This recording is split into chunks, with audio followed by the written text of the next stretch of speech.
오늘 말씀 보겠습니다. 오늘 말씀은 창세기 11장 3절에서 4절 말씀, 구약성경 11페이지에 있습니다. 창세기 11장 3절에서 4절 말씀. 성경 있는 분들은 11페이지, 우리 세번역으로 보는 거 있죠. 11페이지 찾으시고 없는 분들은 화면을 보고 함께 말씀을 읽도록 하겠습니다. 우리 한 목소리로 읽겠습니다. 그들은 서로 말하였다. 자, 벽돌을 빚어서 단단히 구워내자. 사람들은 돌 대신에 벽돌을 쓰고 흙 대신에 역청을 썼다. 그들은 또 말하였다. 자, 도시를 세우고 그 안에 탑을 쌓고서 탑 꼭대기가 하늘에 닿게 하여 우리의 이름을 날리고 온 땅 위에 흩어지지 않게 하자. 아멘. 자, 오늘 이 내용 본문은 바벨탑 이야기입니다. 바벨탑 사건은 기독교인뿐만 아니라 일반 사람들도 뭔가 교만함 이런 것들을 상징할 때 쓰는 아주 중요한 예화죠. 다윗과 골리앗처럼 세상 사람들도 잘 알고 있는 내용이 바로 바벨탑 이야기입니다. 자, 바벨탑은 사람들이 바벨탑을 쌓았죠. 근데 하나님이 반대하셨어요. 하나님이 반대하신 이유는 사람들이 하나님을 위해서 탑을 쌓지 않고 사람들을 위해서 쌓았기 때문입니다. 자, 오늘날 우리는 바벨탑을 쌓진 않아요. 그러나 우리가 생각해 봤을 때 자신을 위해서 탑을 쌓았던 바벨탑처럼 우리 역시 나를 위해서 또 쌓아가는 바벨탑 같은 그런 탑들이 있을 수 있습니다.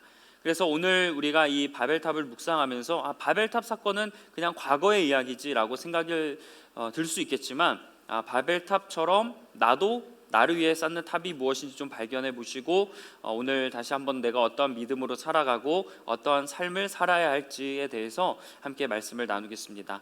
자, 오늘 본문에서는 사람들이 탑을 쌓는데 하나님이 반대를 하셨잖아요. 근데 이것과 관련해서 오늘은 두 가지 메시지를 여러분과 나누려고 합니다. 첫 번째는요, 교만을 버려라입니다. 한번 따라해 보겠습니다. 교만을 버려라. 네, 4절에 보면 바벨탑을 쌓는 목적이 있는데 그 중에서 이런 표현이 있어요. 우리의 이름을 날리고, 우리의 이름을 날리고라는 표현이 있는데 이것을 원어로 보면 어떤 의미냐면요, 우리가 좀 유명하게 되자 이런 의미예요. 그러니까 바벨탑을 쌓은 게 자신들의 명성을 높이기 위해서 이 탑을 쌓은 겁니다. 하나님이 어떤 분이실지 궁금해서 쌓았다거나 우리가 좀 하나님을 기념하기 위해서 이 바벨탑을 쌓았으면 하나님이 무너뜨리지 않으셨을 거예요. 근데 오늘 말씀처럼 자신들의 이름을 위해서 그들이 탑을 쌓았기 때문에 하나님이 이 탑을 막으셨다는 겁니다. 자, 교만이라고 하면 우리가 보통 잘난 사람, 가진 게 많은 사람이 교만할 거라 생각해요. 그러나 성경이 말하는, 또 우리가 신앙에서 말하는 교만은 그런 교만이 아닙니다. 하나님 말씀대로 행하지 않고 내 마음대로 하는 게 바로 교만이에요. 자, 이것을 적용해 본다면 잘나거나 능력이 많고 돈이 많은 사람만 교만한 게 아닙니다. 내가 조금은 가진 게 없을 수는 있어요. 나의 능력이 탁월하지 않을 수 있어요. 그러나 내 마음과 태도가 하나님을 향하기보다 나를 향해 있다면 그것도 교만한 모습이라는 겁니다.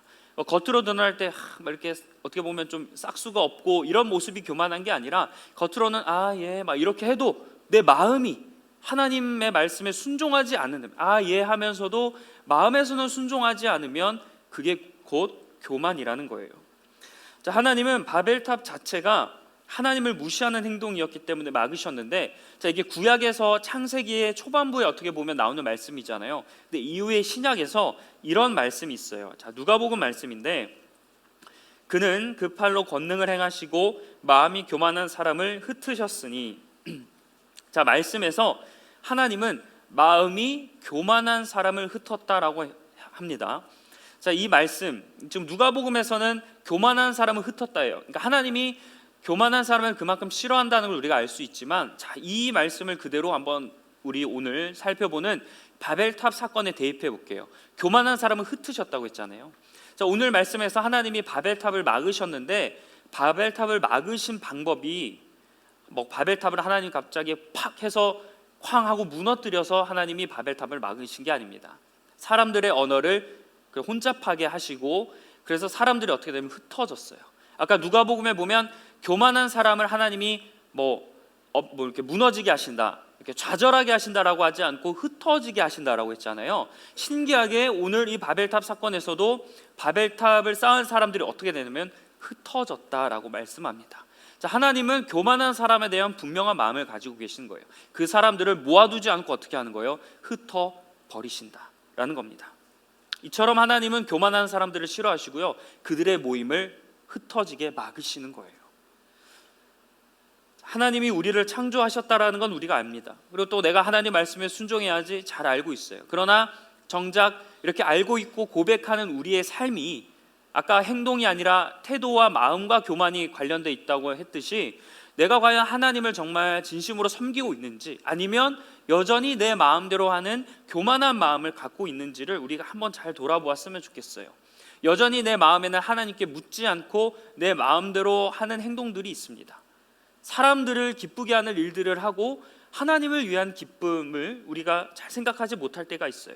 여전히 내 이익을 위해서 하고 나는 피해보기 싫고 내 감정과 내 어떤 것들에만 충실하게 살아가는 모습들, 이러한 모습들이 다 하나님처럼 되는 교만이라는 겁니다. 하나님이 간섭하시면 나 하나님 싫어요, 순종하기 싫어요. 그러나 정작 내가 필요할 때는 하나님께 기도하는 모습들, 다 이런 것들이 하나님을 향한 우리의 교만이라는 거죠. 자, 근데 성경 곳곳에서는요, 하나님이 교만한 사람들을 막으시는 말씀들이 많이 나오는데, 대표적으로 느부갓네살 왕이 있습니다. 이 말씀이 조금 긴데요, 교만과 관련된 하나님의 반응이 나오기 때문에 한번 쭉 잘 읽어 보셨으면 좋겠어요. 제가 읽어 드릴게요. 내가 세운 이 도성, 이 거대한 바벨론을 보아라. 이건 지금 느부갓네살의 고백입니다. 나의 권세와 능력과 나의 영화와 위엄이 그대로 나타나 있지 않느냐. 이 말이 이 왕의 입에서 채 떨어지기도 전에 하늘로부터 내려오는 말소리가 들렸다. 자, 하나님 말씀하신 거죠. 느부갓네살 왕아, 너에게 선언한다. 왕권이 너에게서 떠났다. 너는 사람 사는 세상에서 쫓겨나서 들짐승과 함께 살면서 소처럼 풀을 뜯어 먹을 것이다. 이와 같이 7대를 지난 다음에야 너는 가장 높으신 분이 인간의 나라를 다스리신다는 것과 그의 뜻에 맞는 사람에게 나라를 주신다는 것을 알게 될 것이다. 자, 느부갓네살은 바벨론의 왕이었어요. 이 바벨론은 당시에 엄청난 강대국이었습니다. 이 남유다라는 나라가 이 바벨론에 정복당한 것만 봐서도 당시에는 이 바벨론이 정말 강한 나라였어요. 근데 지금 방금 이 봤던 고백에서 그 당시의 왕이었던 느부갓네살 왕이 어떻게 고백하는 거예요? 다 이거는 내 능력 때문에 지금 이 나라가 강대국이 되었다는 거예요. 바벨론이 이렇게 사람들을 지배하고 세상을 제패할 수 있었던 건 바로 나 느부갓네살 때문이야. 나의 위엄과 권능이 뛰어나기 때문에 이런 나라가 되었다라고 지금 되게 교만하게 이야기하는 거예요. 그랬더니 이 말이 끝나자마자 하나님이 뭐라 하시는 거예요? 너의 왕권은 끝났다. 그러면서 너는 이제 낮고 천한 삶을 살 것이다 라고 하나님이 말씀하시는 거예요. 자, 하나님이 이 느부갓네살이 바벨론의 왕이기 때문에 치신 게 아닙니다. 교만함 때문에 치신 거예요. 자, 그리고 놀라운 것은 하나님은 믿는 사람들에게만 역사하지 않아요. 느부갓네살처럼 하나님을 믿지 않고 하나님의 백성이 아님에도 불구하고 하나님은 이 왕들도 다 개입하시는 거예요. 느부갓네살은 하나님을 섬기지 않지만 하나님이 그의 인생도 하나님이 이렇게 주관하고 계시는 겁니다. 하나님은 뜻은 분명하세요. 교만한 사람을 흩으신다. 자, 우리 삶을 돌아보면 참 우리도 조금은 교만할 때가 있죠. 교회 잘 나오고 예배를 열심히 드리고 기도를 막 한다고 해서 자연스럽게 우리가 겸손하게 됩니까? 그럴수록 내가 교만과 멀어집니까? 그러면 너무나 좋겠지만 이런 것과 다르게 교만은 다른 모습으로 흘러가요. 열심히 신앙생활해도 여전히 내가 교만할 수 있다는 겁니다. 크리스천이어도 내 관심이, 아까 마음과 태도라고 했죠. 내 마음과 태도가 하나님께 있지 않고 내 성공과 명예에 있다면 그것도 내가 바벨탑을 쌓고 있는 거예요. 내 명성을 위해서 살아가고 내 이름을 날리기 위해서, 그리고 사람들의 인정을 받기 위해서 살아간다는 것이 바로 그게 교만이라는 겁니다. 내 업적을 달성하려고 또 수단과 방법을 가리지 않는 비신앙적이고 비윤리적인 모습들을 우리가 그냥 당연시하는 그 모습들이 다 바벨탑을 쌓는 행동들이라는 거예요. 그리고 어떤 일을 우리가 끝냈어요. 그러면 아니라고 하지만 내가 잘했다. 모두 나의 공로. 잘 되면 제 탓, 못 되면 조상 탓이라고 하듯이 잘 되면 무조건 내 탓이라 하고 안 되는 것은 하나님 탓이라고 하나님을 원망하는 모습들, 이런 것들이 바로 우리가 다 교만한 모습이라는 거예요. 우리가 사실 알지 못해서 그렇지, 느끼지 못해서 그렇지 우리의 말과 행동과 생각 속에는 수많은 교만의 모습들이 우리에게 있다는 겁니다. 자, 그러면 무조건 성공하는 게 잘못됐다는 걸까? 무조건 내 명성을 높이는 게 틀렸다는 걸까? 그런 건 절대 아닙니다. 목적이 중요한 거예요. 목적이 나를 위해서 그렇게 살아가는 것인가, 아니면 하나님의 일을 했더니 내가 그렇게 되는 것인가는 완전히 다른 이야기입니다. 내가 하나님의 영광을 위해 살아가는데 하나님이 명성을 주시고 부와 재물을 주셨어요. 그건 은혜죠. 근데 내 목적이 하나님을 이용해서 내가 부와 명예를 누리고 싶어요. 그게 목적이에요. 그러면 그게 바로 교만한 마음이고, 나도 오늘날에 바벨탑을 쌓고 있다는 겁니다. 목적이 중요한 거예요. 하나님을 위한 것인지 나를 위한 것인지를 우리가 돌아봐야 됩니다. 자, 그러면 교만하지 않으려면 우리가 어떻게 해야 되냐면, 하나님께 먼저 묻는 습관들이 필요해요. 하나님의 뜻을 구해야 된다는 거죠. 여러분은 하나님께 기도할 때 내가 할 수 없을 지경에 이르렀을 때, 아니면 이거는 내 힘으로 도저히 불가능하다고 예측했을 때 하나님께 기도하십니까? 아니면 일의 시작부터, 결정하는 그 처음 순간부터, 아예 처음부터 하나님께 기도하며 그 일을 결정하십니까? 그 모습을 보면 내가 하나님을 신뢰하는지 교만한지를 알 수 있다는 거예요. 모든 일의 시작부터 이걸로 기도해야 되나? 이것도 기도해야 할까 하는 그 문제도 기도하셔야 됩니다. 그걸 기도하지 않으면 어떤 거예요? 여러분의 힘으로 하겠다는 것 아닙니까? 그게 겸손한 것 같고 그게 되게 예의가 있는 것 같지만 절대 그게 아니에요. 그거는 겸손하지 않은 거예요. 교만한 거예요. 모든 일의 시작부터 처음과 끝까지 다 하나님께 기도해야 되는 겁니다. 제가 조금 더 딥한 얘기를 한번 드려보면, 이 주일, 요즘 같은 코로나 이후에 주일, 이런 휴일이 얼마나 많지, 특별히 올해 휴일이 너무나 좋은 날입니다. 저도 만약에 제가 목회를 하지 않았으면 진짜 많이 놀러 다녔을 것 같은데, 자, 여러분 한번 생각해 보자고요. 그러니까 이거 누굴 저격하는 거 아니니까 생각하지 마시고, 만약에 주일이에요. 오늘 주일이죠. 주일날 내가 여행을 갔어요. 여행을 가는데, 여행을 가기 전에 하나님께 기도를 해봐요. 하나님, 제가 주일을 교회를 나가지 않고 나가도 되겠습니까? 기도하고 하나님이 응답해서 가는 거랑, 그냥 내 마음대로 내 휴일이니까, 주일이니까 황금 연휴가 있네, 그럼 여행 가야지 하고 여행 가는 거랑은 전혀 다른 문제라는 거죠. 제가 비단 이 예를 드렸지만, 우리가 지금 알게 모르게 결정하고 행동하고 생각하는 것들 중에 상당히 많은 부분이 여전히 내 교만함이 드러나는 부분들이 있다는 거예요. 내가 묻고 하나님께 했으면 되지만, 필요할 때는 하나님께 묻고, 마치 이 주일의 시간이나 다른 시간들이나 물질이 내 것처럼 행동하는 그 자체가 교만이라는 겁니다. 이렇게 생각해 보면 우리가 지금 수없이 나의 삶 가운데 교만한 일들을 내가 많이 하고 있다는 거예요. 그리고 하나님 말씀에 순종해야 된다는 겁니다. 솔직하게 얘기하면 내가 왜 하나님 말씀에 순종해야 되지라고 고민이 되고 의문이 들 때가 많아요. 예를 들어 하나님 말씀대로 하면 손해볼 게 뻔한 순간들이 있어요. 그리고 하나님 말씀대로 하면 불편해. 뭔가 할 때마다 브레이크가 걸리는 것 같고, 할 때마다 신경을 써야 되는 것처럼 불편함이 있어요. 그래서 내 방식대로, 해왔던 대로, 그냥 편한 대로 우리가 살아갈 때가 많이 있다는 겁니다. 근데 그런 마음들이 다 내가 내 마음대로, 내 의지대로 하려는 거예요. 그런 순간에도 기도하고 묵상하면서 하는가? 아니면 이미 그 전부터 내가 기도하면서 말씀을 보면서 그 털을 닦아왔는가는 완전히 다른 신앙의 모습이라는 겁니다. 그렇지만 우리 마음속에는 이제 이런 마음이 있었으면 좋겠어요. 하나님이 원하시니까 나에게 힘들고 어려운 일이 있더라도 내가 그렇게 해야 되겠다. 마치 내 시간인 것 같고, 내 물질인 것 같고, 내 소유인 것 같고, 내 관계인 것 같지만 하나님이 원하시면 그것마저 내려놓을 수 있는 마음이 우리에게 있어야 되겠다. 이런 게 바로 겸손한 거죠.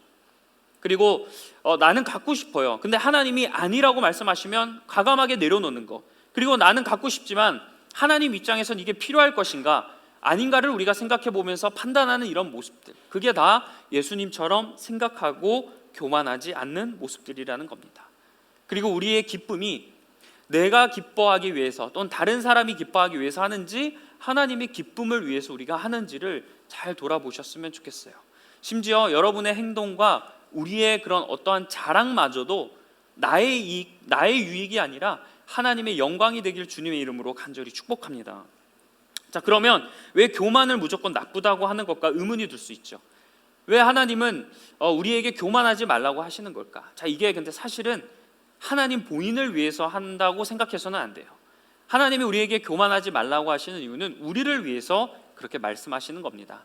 자, 잠언에 보면 솔로몬이 이렇게 적어놨어요. 교만에는 멸망이 따르고 거만에는 패망이 따른다, 파멸이 따른다라고 했습니다. 그러니까 교만과 이런 거만한 삶에는 멸망할 수 없기 때문에, 멸망밖에 일어나지 않기 때문에 하나님은 우리에게 교만한 모습을 버리라는 거예요. 그 말로가 좋지 않아요. 결과가 그렇게 막 우리가 썩 예상하는 것과는 다르기 때문에 하나님은 교만한 마음을 우리에게 다 내려놓으라고 말씀하시는 겁니다. 하나님은 진짜 하나님이 우리가 보기에는 별로일 것 같지만 하나님이 주시는 은혜를 누리길 원하시는 거예요. 우리가 만족하는 것 말고 하나님이 주시는 만족, 그 행복, 때론 세상에선 부족해 보일 수 있지만 하나님이 보시기엔 충분하다고 하면 그것에 순종하며 그렇게 만족하며 살아가는 것, 그런 마음, 이런 마음들을 우리가 갖기를 원하신다는 겁니다. 그래서 우리의 목표가 내가 주목받는 인생, 또 내가 뭔가 이루면서 행복한 인생이기보다 하나님의 영광을 돌리는 인생이 있길 간절히 축복합니다. 늘 이런 관점에서 우리가 생각하고 바라봐야 돼요. 지금부터 그렇게 해야 됩니다. 어떤 교회와 삶이 분리가 되고 내 기도와 기도하지 않은 시간이 분리가 되어서 기도할 때는 하나님처럼 생각하지만 삶에서는 전혀 내 마음대로 생각하는 이런 이분법적인 삶을 우리가 내려놓아야 된다는 거예요. 기도할 때도 하나님을 생각하고 삶을 살아갈 때도 기도하듯이 살아가는 것, 예배할 때도 하나님만 예배하지만 살아갈 때도 하나님을 예배하듯이 살아가는 것, 내가 다른 사람을 섬기듯이 교회에서 봉사하지만 삶에서도 나에게 주어진 그런 설마 원수라 할지라도 그 사람들을 사랑하며 섬길 수 있는 마음을 갖는 것, 그리고 그렇게 행동하는 것, 이게 다 하나님의 영광을 위한 일이다라는 겁니다. 자, 이제 두 번째 메시지, 첫 번째는 교만을 버려라 했죠. 이제 두 번째 메시지를 살펴보도록 할게요. 두 번째 메시지는 안정에서 벗어나라입니다. 한번 따라해 보겠습니다. 안정에서 벗어나라. 자, 4절에 아까도 교만을 버려라는 4절에 있었지만 이 안정에서 벗어나라는 것도 4절 마지막 절에 보면 이런 문장이 있어요. 온 땅 위에 흩어지지 말라. 온 땅 위에 흩어지지 말라. 그래서 우리가 흩어지지 않기 위해서 바벨탑을 쌓자라는 거예요. 자, 이것 역시 교만함과 더불어서 하나님이 바벨탑을 막으신 중요한 이유입니다. 자, 하나님이 아담과 하와를 창조하시고 축복을 주셨는데 어떠한 복이냐면 창세기 1장 28절이에요.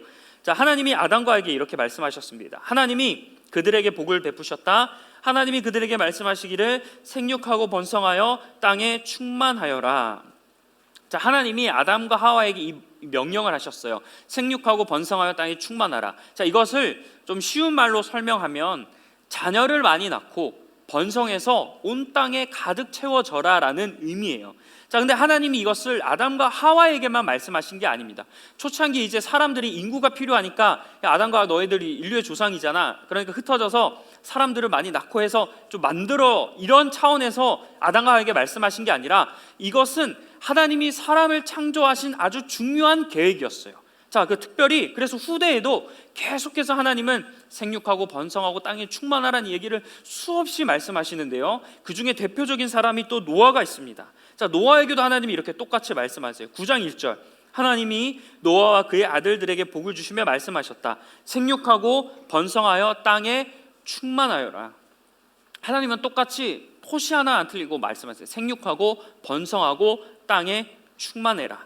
자, 하나님은 그러니까 믿는 크리스천들에게 이런 계획이, 사람들에게 이런 계획이 있었던 거예요. 사람들이 자녀를 많이 낳고 번성해서 곳곳에 흩어지길 원하셨습니다. 왜냐하면 그렇게 할 때 이곳에 살아가는 사람들이 누가 되는 거예요? 믿는 하나님의 자녀들이 되는 거예요. 그렇게 되면 동시에 그들이 살아가는 공동체와 나라와 이런 집단들이 하나님을 믿는 사람들이 자연적으로 그렇게 되어지겠죠.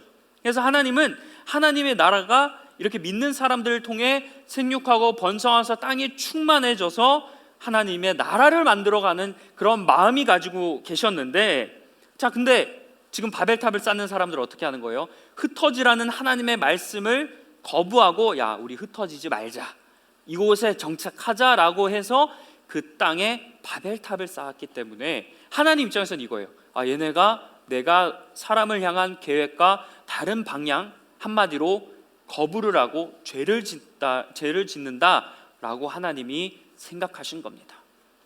여러분, 흩어지려면 어떻게 해요? 한 곳에만 머물러 있으면 안 됩니다. 여러 곳으로 이동해야 되겠죠. 자, 그렇다면 왜 이 바벨탑을 쌓는 사람들은 하나님이 흩어지라고 명령하셨는데 그것을 거부했을까? 그리고 왜 한 곳에만 정착하려고 했을까? 이것을 딱 보다가 제일 먼저 들었던 제일 먼저 주셨던 그런 마음이 안정감이에요. 안정감. 여러분, 사람들은 안정을 누리고 싶지 않습니까? 불안불안한 삶보다는 평온하고 안전적인 삶을 원해요. 그럼 우리가 좀 그래도 내가 불안한 삶을 살고 싶으세요? 아니면 안정적인 삶을 살고 싶으세요? 거의 대부분 다 안정된 삶을 살고 싶어 하는 거 아닙니까? 재정적으로나 관계적으로나 그런 안정된 삶을 살고 싶어서 우리가 지금 열심히 삶을 살아가는 거 아니겠어요? 뭔가 이루고 뭔가 달성하고 어떤 정도 소유해야 내 삶이 그래도 편안하게 살아갈 수 있을 것 같아서 우리가 그렇게 아둥바둥 열심히 살아가는 것 아니겠습니까? 하지만 하나님의 방법은 흩어져야 됐다는 거예요. 왜냐하면 이 사람들이 조금 이해가 돼요. 왜냐하면 당시에는 지금처럼 이사 업체가 있는 게 아니잖아요. 짐을 싸고 푸는 게 얼마나 힘든 일이겠습니까? 우리가 여행을 갔을 때 캐리어를 싸고 푸는 것도 솔직히 힘든 거, 귀찮은데 와서 빨래도 해야 되고 다시 접어넣어야 되고 그것도 귀찮은데, 그 살았던 그 가족들과 짐승들이 많은 그 수많은 사람들과 수많은 가축들과 그런 재산들이 있는 그것을 싸고 풀고 이동하고 하는 것들이 얼마나 번거롭고 귀찮은 일이었겠어요. 게다가 그들이 이동하는 게 안전하기만 했습니까? 위험한 순간에 노출되기도 하고 어려움이 생기기도 하고 피해도 보는 그런 일들을 그들은 감당해야 했습니다. 그래서 생각해 보니까 그게 너무나 힘든 거예요. 그러기 싫은 거예요. 그래서 한 곳에서 정착해서 살길 원했던 겁니다. 사실 이게 되게 인간에게 보면 당연한 그런 욕구인 것 같지만 아까 말씀에 비추어 보면 하나님이 사람을 향해 가지고 계셨던 계획과는 반대되는 일이었습니다. 노아는 성경에서 당대 의인이고 완전한 흠없는 사람이라고 해요. 아까 노아의 말씀을 살펴보았지만 우리가 노아가 성경에서 하나님 말씀에 순종해서 방주를 지었기 때문에 노아를 의인이라고 할까라고만 생각합니다. 하지만 노아의 다른 부분이 있어서 하나님은 의인이라고 그를 더 인정하셨던 거예요. 자, 창세기 10장 32절 말씀인데 이 말씀을 보겠습니다. 이들이 각 종족의 족보를 따라 갈라져 나간 노아 자손의 종족이다. 홍수가 난 뒤에 이 사람들에게서 여러 민족이 나와서 세상으로 퍼져 나갔다. 자, 노아와 그의 자손들은요, 하나님 명령대로 자녀를 낳고 번성했어요. 그리고 흩어지는 삶을 살았습니다. 자, 노아가 방주에도 순종했지만 하나님의 생육하고 번성하고 땅이 충만하라는 그 명령에도 노아가 순종했기 때문에 그가 대단한 의인이라고 말씀하고 있는 겁니다. 그리고 바벨탑 말씀 뒤에 지금 노아 다음에 바벨탑이 나오고요. 바벨탑 뒤에 바로 나오는 사람이 아브라함이에요. 자, 아브라함은 또 어떤 사람입니까? 하나님의 부르심에 응답해서 그가 쭉 나아갔죠. 근데 하나님이 그에게 말씀하세요. 너의 자손이 많아지게 할 것이다. 하늘의 별, 그 다음에 바다의 모래알과 같이 너희들이 많아지고, 그리고 뭐라고 하시냐면 원수의 성을 너가 뺏을 것이다 라고 해요. 뭐예요? 이동하라는 거죠. 원수의 성들을 다니면서 네가 정복하고 그렇게 다스리게 될 것이다 라는 거예요. 머물지 말고 이동하라고 했어요. 그래서 고향 하란을 떠나서 여러 가지로 이동하며 그가 다닌 것 아닙니까? 그랬더니 어떻게 됐어요? 그가 실제로 그 약속대로 그의 자손이 많아지게 되었습니다. 생육하고 번성하고 땅이 충만하라는 하나님의 말씀에 아브라함도 순종했던 거예요. 노아, 순종했던 노아, 그리고 바로 이어서는 순종하지 않았던 바벨탑. 그러나 하나님은 다시 아브라함을 통해서 이 말씀에 순종해야 된다는 것을 이 창세기의 흐름을 통해서 우리에게 다시 강조하며 말씀하시는 겁니다. 그러면 솔직히 우리는 안정적으로 살길 원하죠. 불안한 전공이나 불안한 직장생활 누가 원하겠어요? 그런 거 그만두고 싶지 않습니까? 그리고 사람은 변화를 되게 싫어합니다. 변화를 두려워하기도 하고 귀찮아하기도 하고, 그래서 내 삶이 조금은 안정되었으면 좋겠다, 빨리 내가 하는 일 익숙해졌으면 좋겠다라는 마음이 들어요. 그래서 미래가 보장된 전공이나 직업, 그리고 편안한 생활, 그리고 관계도 익숙한 그런 관계를 우리가 나아가기를 원합니다. 그래서 사실 좀 나이가 들면 들수록 관계나 이런 것들이 내가 제한적이게 돼요. 왜? 그런 불편한 관계에 나이가 들면 들수록 더 나아가기가 쉽지 않더라고요. 이미 나에게 익숙한 것들만, 거기 안에서만 생활하려고 하는 모습들이 더 강해집니다. 그래서 우리가 자연적으로 가지게 되는 것이 많아지고, 또 뭔가 소유한 것들이 많아지고, 해야 될 것들이 많아지고, 책임져야 될 것들이 많아지면 동시에 안정을 사람이 누리길 원한다는 거예요. 그러나 하나님은 움직이라고 말씀하셨어요. 그럼에도 불구하고 나는 여전히 움직이기 싫어하는 모습들이 우리에게 있다는 거예요. 말로는 하나님 뜻대로 하겠습니다, 하나님 순종하겠습니다라고 하지만 정작 하나님이 야 조금 이렇게 변화를 주고 한번 이쪽으로 한번 가봐라고 했을 때 우리는 하나님 그거는 조금 뭐 이러면서 안정을 누리고 내가 지금 어떻게 이렇게 안정적인 생활을 하고 있는데 다시 나에게 도전하라고 말씀하십니까? 이렇게 생각하는 게 우리의 솔직한 마음이잖아요. 근데 우리는 오늘 이 말씀을 보면서 하나님의 두 번째 메시지, 안정을 우리가 벗어나야 되는 게 하나님의 뜻이라는 것을 우리가 잘 기억했으면 좋겠습니다. 이 진리를요, 신앙뿐만 아니라 삶에서도 적용해야 돼요. 신앙도 마찬가지입니다. 자, 우리 이 기독교가 초대교회라고 하는 게 이렇게 막 퍼지게 된 계기가 있죠.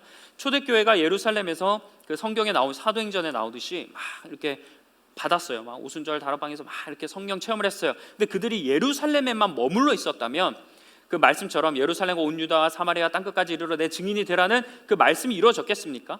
예루살렘에만 머물러 있었으면, 그들이 흩어지지 않았다면 복음은 전파되지 않았을 거예요.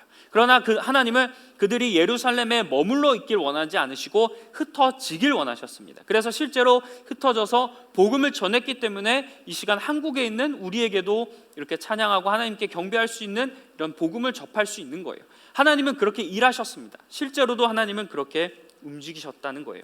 구약부터 이후의 신약, 예수님 이후의 순간에도 하나님의 뜻은 확실합니다. 흩어져라.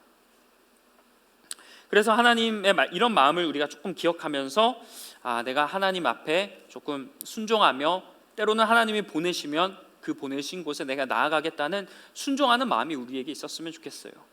주기도문에 이런 기도가 있습니다. 뜻이 하늘에서 이루어진 것 같이 땅에서도 이루어지이다. 하나님의 뜻이 하늘에서도 이루어진 것 같이 이 땅에서도 하나님의 뜻이 이루어져야 된다는 거예요. 이 땅에서 하나님의 뜻이 이루어져야 되는데, 마치 하나님, 이 땅에서는 내 뜻이 이루어질 수 있도록 도와주세요라고 우리가 기도한다는 거죠. 그러나 우리는 명확하게 깨달아야 됩니다. 이 땅에서는 내 뜻이 이루어지는 게 아니고 하나님의 뜻이 하늘에서 이루어진 것 같이 땅에서도 이루어져야 되구나. 그 땅에서 하나님의 뜻이 이루어지기 위해서 누굴 부르신 거예요? 우리 각자 한 사람 한 사람을 하나님이 부르셨구나. 이 마음을 우리가 잘 깨닫길 간절히 소망합니다. 그래서 여러분 혹시 신앙적으로 안정을 추구한다 계시다면 좀 여러분 그 안정적인 신앙생활도 좀 가감하게 내려놓으셨으면 좋겠어요. 물론 여러분 주일에 와서 이렇게 예배하는 것도 큰 결단입니다. 그러나 내 삶에 내가 바쁘고 뭐 할 것도 많고 이런데 이 정도 신앙생활이면 충분하다 이렇게 생각하신다면 여러분 그 마음도 조금 내려놓으시면 좋겠어요. 삶과 신앙이 이 정도 딱 밸런스가 됐을 때 내 삶이 되게 안정적인 것 같다 라고 하면, 그 마음으로 신앙생활 하시는 분들이 계시다면 절대로 신앙생활을 안정적으로 하지 마세요. 신앙생활이 안정적이면 그게 독이 됩니다.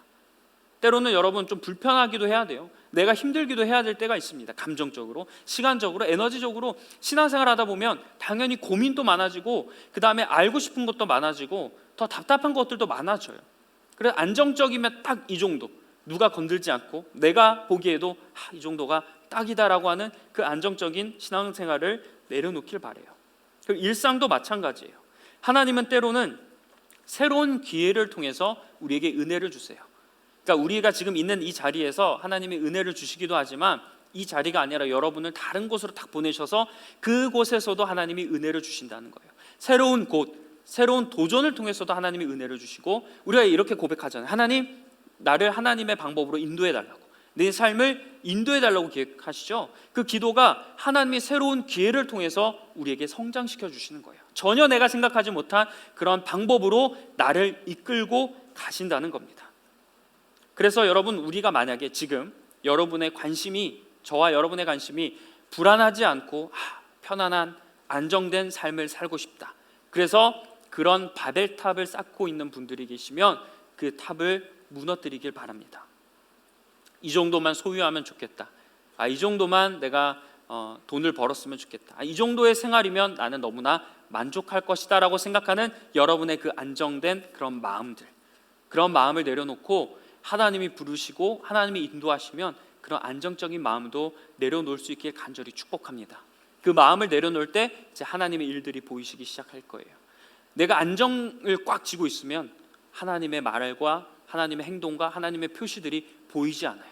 왜냐하면 내가 이것에 너무 묶여 있으니까. 근데 그 안정감을 여러분이 내려놓을 때 이제 하나님이 말씀하시는 게 들리고 하나님이 이끄시는 게 보이기 시작할 겁니다. 성경에 보면 다 그런 사람들이, 아까 제가 노아와 아브라함 마찬가지, 다 그렇게 하나님의 인도하심을 받았던 사람입니다.